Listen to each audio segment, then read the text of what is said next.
everyone, Roxanne here from FinanceRocks.com. Today I wanted to share a recap of our 2020 goals, share our July goals, and share a couple of videos that I found on YouTube that I wanted to feature here on my channel.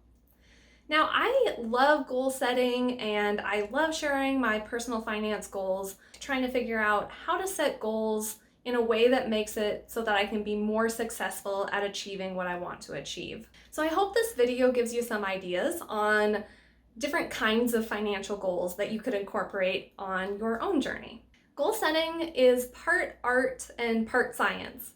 We have to come up with goals that are inspiring and that motivate us to take action, while also making sure that they're practical. And I will say, I do think that it is more difficult to come up with financial goals than goals in other areas. And I think that's because money is more abstract and kind of less tangible than other goals. If you are trying to lose weight, you can focus on having a salad every morning for breakfast, or you physically experience working out, doing sit-ups and push-ups. But for money, it's so abstract. You swipe your card, money, some amount goes from here to here. What's the difference between this amount in my bank account and this other amount? So I think that a lot of people struggle with it, and that's part of the reason why. Let's get into the year-to-date goal review. So we started with doing quarterly goal setting this year because the main goal that we set for quarter one was to do a husband finance takeover, where essentially my husband and I switched the roles that we were each doing for our finances. It was an interesting experiment. We both learned a lot about what the other person contributed to our finances. And I did write a full blog post about that, which I will put in the description below. And really the main reason for wanting to do the role swap was to kind of get my husband more involved in our finances. I was doing a lot of kind of the detail work of things, so like categorizing our spending, managing our account setup and balances, tracking our net worth. I did a lot of the detail stuff. So really getting him more involved in our finances so that way he knew more about them. Partially this was a problem because I set up a lot of financial accounts. It might be a little problem that I have. I initially started setting up a lot of different kinds of accounts and different bank accounts and investing accounts because I wanted to learn about the popular apps that people use for their finances. So that way I was knowledgeable if, my personal finance coaching clients were using a particular app or software. The other reason that I love setting up financial accounts is sign-on bonuses. So a lot of the times you can create a bank account and get $100 bonus if you have X dollars in there for a certain amount of time. Yeah, I kind of got a little carried away with it. We had more than 30 accounts, which we probably still, I only closed 2 or 3. The second part of our Q2 goal setting was to actually audit the accounts that we had and decide which of them we could close and which of them we wanted to keep. So that way there are a few less. And then the third main goal that we had for quarter one was to set up a password manager for the accounts that we decided to keep. I was pretty concerned because I had set up all these accounts and he didn't really even know where they were, how to log into them. So we sat down and a little bit at a time, we created passwords for each one that we would both be able to figure out and then added them to a password manager. I did write a full blog post reviewing how the Q1 goals went, and I will put that in the description below. Do we have to talk about quarter two? Quarter two didn't go great as far as goal setting. That was right around the time that coronavirus hit. And so I was about a month late even getting goals for quarter two published and kind of set even. I had planned to just start 3 months of goals then, but now that we're mid-year, I kind of want to just scratch that and just start fresh. Start with fresh goals for July. So that's what I'm going to do. That's why several of these goals are unfinished or didn't get achieved. I'm not too worried about it. I still made progress on things, all things considered, with how crazy 2020 has been. The second quarter goal was to add 2 new streams of income. Adding new streams of income has been an ongoing goal for us in our finances. And it started because I had read that a lot of millionaires and wealthy people have multiple streams of income. I think the average is about 7 streams of income. Working on how we can increase our income, how we can diversify our income into different streams has been helpful to us and something we're continually working on. I did add one new stream, which I'm really excited about. I finally did set up a Coach.me coaching account. So Coach.me is a free app where you can go in and track daily goals. So you can just go in and do a little check mark that says, yes, I went to the gym today. Yes, I read for 5 minutes. Whatever goal that you have, financial or otherwise. So the other part of the app is paid coaching. So you can pay about $25 a week to hire an accountability coach. They do focus on daily habits, which is something that I really agree with. I think that not enough people focus on day-to-day actions in order to achieve their big financial goals. I'm coaching a habit called Save Money, where people can check in with me each day on whether or not they track their spending, since I believe that's the keystone habit for growing your personal finances. As far as multiple streams of income and side hustles go, a few subscribers have mentioned to me that they do, different kinds of side hustles. So I'd be interested to see, what do you do to make additional income? Do you have side hustles? Are you trying to diversify your income into multiple streams? And if so, what are those? The next goal was to do 3 financial challenges. I love doing week-long no-spend challenges. And I had hoped to do 1 per month. We did actually have quite a few no-spend days because we were home on lockdown, but unfortunately we didn't get around to doing any challenges. The next goal was to dine in once per month and dine out once per month. So ordering pizza to the house once per month and then going out to a restaurant. Dining out didn't happen, but we did increase our overall restaurant trips that we did each month just because we wanted to support the local restaurants that we really enjoy. I know it affected a lot of businesses, everyone being on lockdown. So we did achieve this in that we dined out twice per month, but kind of had to tweak it. The next goal was to read 2 books. I'm happy to say I did finish Boundaries by Dr. Henry Cloud. And I am almost done reading The Richest Man in Babylon by George S. Clason. I'll include the links to these as well if you haven't read these. I'm going to actually do a full review and summary of this book in video once I'm actually officially done with it, so I'll let you know. I highly recommend having some kind of reading or personal finance related content habit to do each day, whether that's listening to podcasts, checking out YouTube videos, reading books. Whatever platform you like, I do really suggest having some kind of daily habit of consuming financial content. This was one of the main things that I did when I was paying off debt and saving our emergency fund, just having a habit of going out to MSN Money, for example, going to the finance money page and just reading one article about 5 ways to save on this, 3 things you should know before turning 30, whatever. I think this is great because it gives you ideas on things that you could do to improve your finances. And it also keeps money just kind of top of mind awareness. It's so easy to get caught up in day-to-day busyness and just not think about your finances. And that's why I really recommend having some kind of reading or content related goal. Okay, good riddance to the first half of 2020. Let's hope we never have to do that again. And let's move on to our July monthly goals. The number 1 goal that I have for July is to write 50,000 words towards a book about saving money. I am so excited to finally be prioritizing this project. I met a self-publishing author at the end of last year, and she's published more than 100 books. And so just talking to her, it really inspired me to believe that I could actually write a book. And I have since went out and tallied up all of the words that I've written on my blog, and it's very nearly the amount of a book. So that helped give me more confidence that it's something that I could actually do. I have my outline mostly done, a rough outline, and I have a few words written. But like I said, I'm planning to try to write 50,000 words.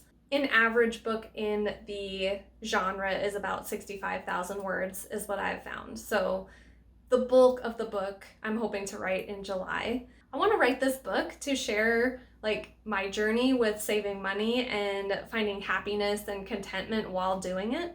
That's subject matter that I'm very passionate about, as you know, I've talked about that a lot on the channel. I think it'll be really helpful to people. So many people have a belief that, you know, managing money, budgeting has to be very dreadful, and that hasn't been my experience with it. So I want to share that, and I'm really excited to be writing.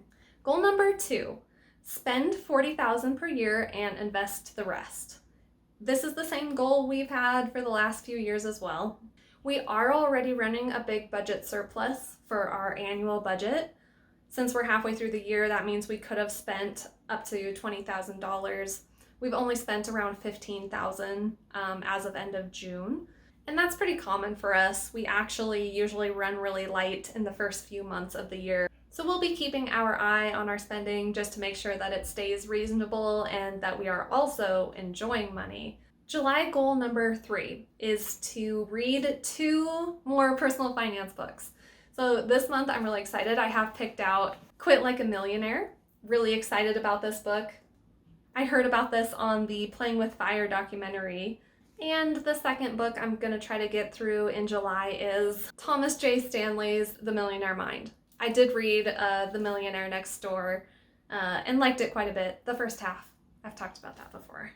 Goal number 4, continue our weekly household meeting. We have been meeting every Sunday for a long time now, but I always include it on my goals because I want to keep up that habit. Mr. Finance Rocks and I will meet and we'll do things like budgeting, reviewing spending, paying bills, meal planning, tax strategizing, looking at our investments, all those great personal finance things. And really, if you're not married, you could still set time aside with yourself each week to go over those same types of things. Goal number 5, find 3 new tips for how to save money. I believe that frugality is a journey and not a destination. It's about becoming more efficient with your money. Now, my gut reaction to this goal every time is we're already so frugal, there's nothing else we could do to cut money and still be this happy. But I really believe that that is a self-limiting belief. I think that there's always more that can be cut. You can always become more efficient with your money. And I find that a lot of the times once I push past that initial hesitation, I can find ways that we can save more money while still maintaining the same level of happiness or better. So here are some of the things that I'm considering doing as part of that goal. Make our own oat milk, putting together a DIY multi-purpose cleaner, creating a solar oven from a pizza box, doing a power outage challenge, and switching from HBO Now to Disney Plus. Okay, I realize not all of those things probably make sense. Make our own oat milk. So Mr. Finance Rocks really enjoys alternative milks like coconut milk and almond milk. And recently we discovered that he also really likes oat milk. Oat milk can be kind of expensive, and right now we only buy it when it's on sale. But I think that it's pretty easy to make. So I want to take a little time and try to make some and see if it's comparable and see if we can save money in that area. Okay, DIYing a multi-purpose cleaner. I have never made any kind of cleaner.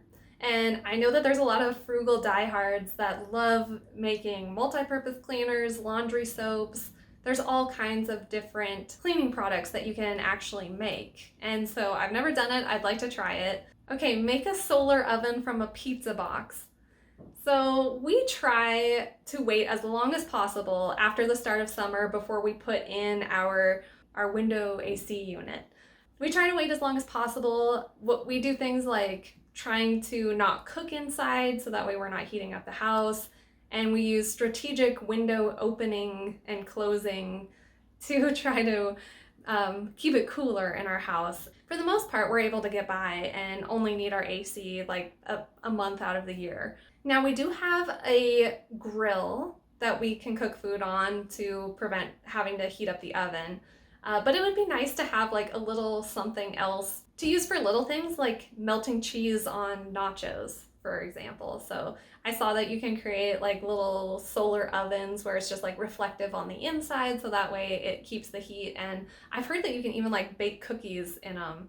So I don't know if anything will come of it, but it's something I've wanted to try doing. And hopefully that saves a little bit of electricity as well from not having to use the stove. It would save grill power, and it would save having to use the AC unit. So hopefully there's money savings in there somewhere from this weird goal. The next is to do a power outage challenge. I don't know if anyone actually does this to save money, but I thought it'd be fun to try to do like one day where we don't use any of our lights, electronics, any kind of electricity. And this idea pairs well with another thing I've wanted to do, which is like a dopamine detox. So I thought it'd be fun to kind of combine those and try to do just like one day of no electricity, no screen time, save a little on our electric bill. So that's power outage challenge. The next is to switch streaming services from HBO Now to Disney Plus. We signed up for HBO Now to watch Silicon Valley and Curb Your Enthusiasm. Both were great. We loved them. And so now we want to cancel that and move on to Disney Plus so that we can watch The Mandalorian, which we heard was really good, and we love Star Wars. So this is part of our overarching strategy to just have one streaming service at a time. Honestly, we barely have time to use streaming services. We certainly don't have time to use more than one at a time. So we had Netflix for a long time, and then we transitioned to HBO Now. And it doesn't save a lot of money, but Disney Plus is slightly cheaper than HBO Now. We'll have a few months of that, and then we probably will try Hulu or go back to Netflix. July goal number 6, which is sell one thing that we don't need anymore. I don't know why I am like this, but I have such an aversion to listing things for sale online.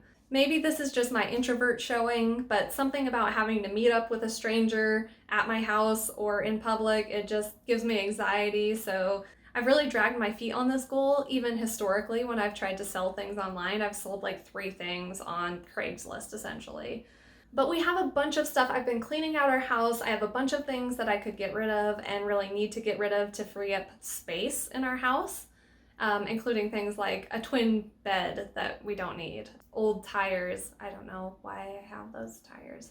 So my goal is just to try to sell one thing, and we have held a garage sale before. A little nervous about that with all the coronavirus. We might do a garage sale instead of listing them online. I'm not sure yet. Ultimately, I just want to try to sell one thing, and then I'll feel good about it. Financial goal number 7, and this is the last of the financial goals. Find images for a finance-specific vision or goal board. There is a trend going on Instagram right now where people are sharing digital little vision boards that are finance specific. Now, I love doing vision boards and goal boards.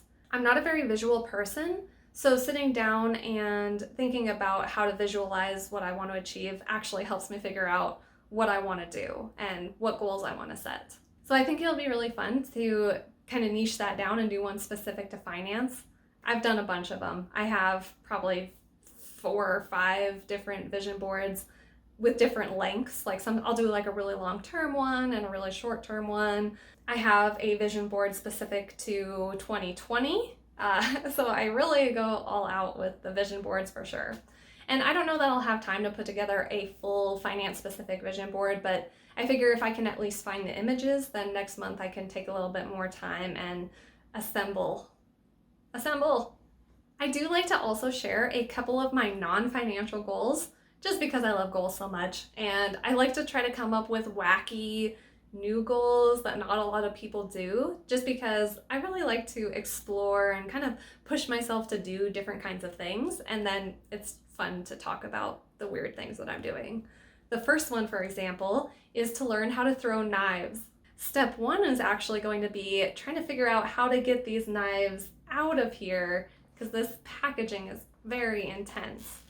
So I got my knives, and don't worry yet, I got steel-toed shoes, steel-toed boots. So I'm ready to go as far as learning how to do this. So wish me luck.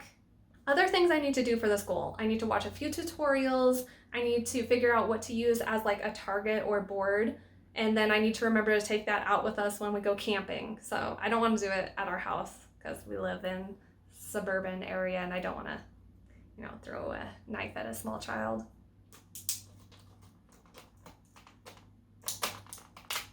The second non-financial goal is to create a lookbook for myself.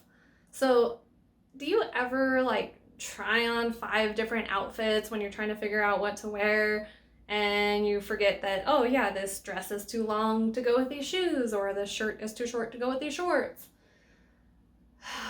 It is a waste of time, and I really would like to minimize that amount of time. So I want to take images of myself in different outfits, put together a few, flip through, find the outfit that I want to wear, take it and put it on my body. And I swear to God, if this does not work, I'm just gonna go all gray t-shirts all the time like Mark Zuckerberg. Non-financial goal number 3 is to be able to do a pull-up.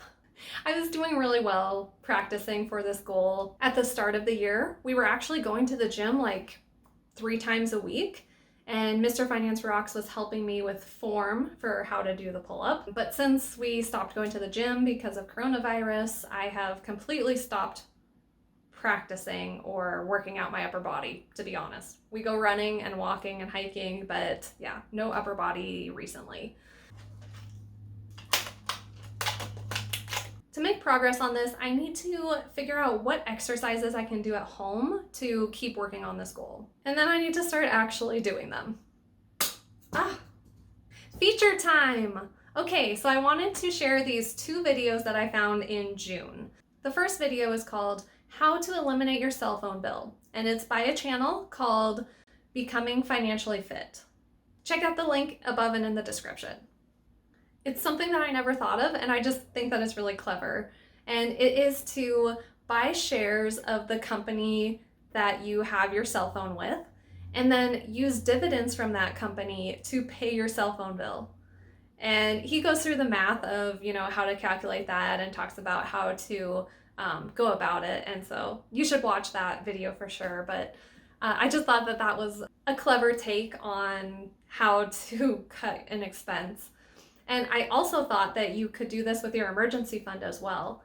You could buy shares in the company that you bank with and then use the dividends from that to grow an emergency fund. The other reason I like this idea is because I essentially have a rule for myself where I really only buy single stocks for companies that I know, and usually the companies that I buy products from. They're already companies that I'm familiar with and companies that I trust and like. Check out How to Eliminate Your Cell Phone Bill by Stacy at Becoming Financially Fit. The second video that I wanted to recommend to you from June is How to Build an Emergency Fund Starting Today by Camille Collazo. And I am so sorry if I'm saying your name wrong. She doesn't say it at the beginning of the video, and I just recently found her, so I'm sorry if that's wrong. I will say this video made me cry. Like, not bawl hysterically, but there was face moisture happening when I watched it. But she shares a painful experience that she had and how that influences her savings. I also really liked this video because she has an emergency fund specifically for her pet. Now, if you watched my emergency fund playlist, which I'll link here, you'll know that I have 5 emergency funds, and I really believe you should have a very specific and clear why behind each one. I think that helps you to save the money. It's establishing boundaries around each of those emergency funds. And I think it's really helpful to have one for your pet, because I just read a LendingTree.com survey where they said 42% of millennial pet owners have been in pet-related debt. And the average cost of an emergency vet visit is between $800 and $1,500. And we know from the statistics that most people don't have $600 or $1,000 in savings. Having a separate emergency fund for that could be really helpful and could save, the rest of your finances if something serious happens to your pet. So check out Camille's video. Here's the link. I'd love to hear in the comments below, what are you working on in July? What are your money related goals? Also, what was the most helpful takeaway from this video? Was there anything that stood out to you as being particularly helpful when it comes to setting your own financial goals? Thank you so much for watching. I appreciate you stopping by. Please feel free to like this video if you found it helpful. Until next time, I hope your finances rock.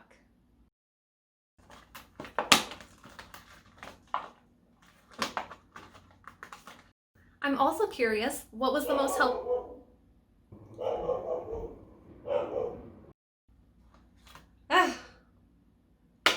Cool. And I am almost done reading. Oh, that's awkward. And I am almost done reading The Richest Man in Babylon. This has been an ongoing.